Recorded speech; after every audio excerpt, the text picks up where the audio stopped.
ආයිබෝවන් සුබෝදෑසනක් හැමෝටම අද 2026 පෙබරවාරි මාසයේ 4 වෙනිදා.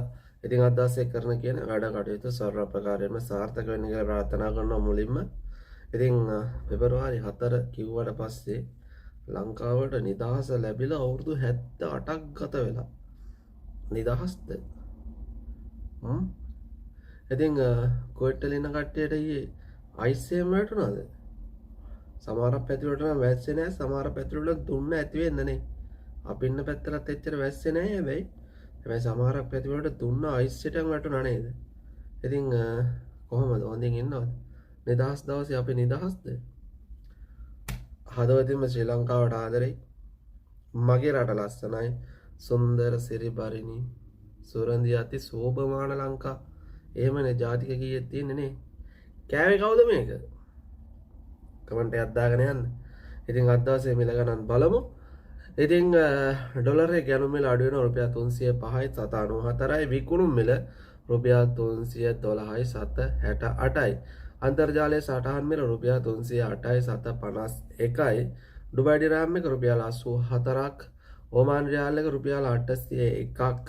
ඒ වගේම ජෝර්දාන් දිනාර එකක් රුපියල් 436යි 790ක් දක්වා අඩු වෙලා තියෙනවා. බාරෙන් දිනාර එක රුපියල් 818යි 710ක් දක්වා අඩු වෙනවා.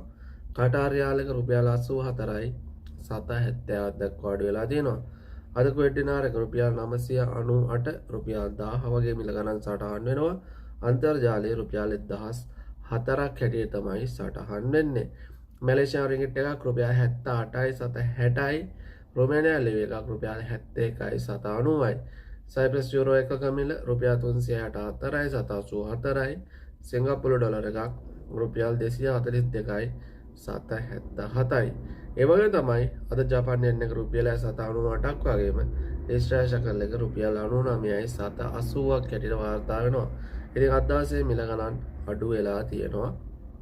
ඉතින් පඩිය ලං වෙනකොට මිල බහිනවා වගේ කතාවක් තියෙනනේ. සාමාන්‍යයෙන් ඔයගොල්ලෝගේ අතේ සල්ලි නැතිනකොට මිල වැඩි වෙනවා. සල්ලි තියෙනකොට මිල ගණන් අඩු වෙන එහෙම කතාවක්ද තියෙන්නේ. ඉතින් channel එකට අලුත් කෙනෙක් නම් subscribe කරලා එකතු වෙන්න. මේ මිල ගණන් වෙනස් වෙන්න පුළුවන්. සියලු මිල ගණන් අන්තර්ජාලයෙන් උපුටා ගන්නා බව කරුණාවෙන් සැලකන්න. හමුවතවත් වීඩියෝ එකකින් පරිස්සමින් ඉන්න. බුදු සරණයි හැමෝටම.